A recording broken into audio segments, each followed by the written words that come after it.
last week, 64-year-old Nicola Tanzi, who was a church leader, a pillar in his community, was brutally beaten to death. I tried to watch this video in preparation. It's very hard to watch, in a subway station in Brooklyn. 25-year-old David Mazarregos had a 20-inch sword. He's the suspect in this case. He was out.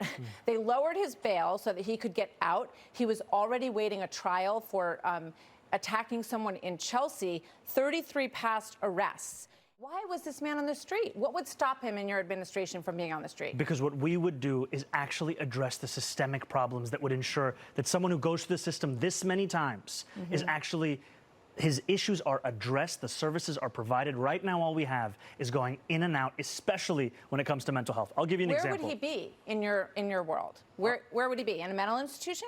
He would actually be getting services from the first time that he was arrested, as opposed to having to go through them 33 times. Where do these people go, though, is my question. Are you going to put them in a mental institution so they can be taken care of? Or are you going to leave them at home on medication? What's the plan? There's a plan right now that allows for involuntary confinement, which I think should be a last resort, because of the fact that when you look at the actual results, this is something that so often doesn't actually have what has been spoken about.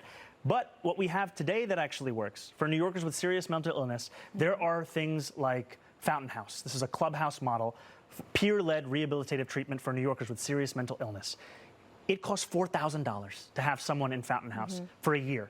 That's the cost of being on Rikers for 3 days.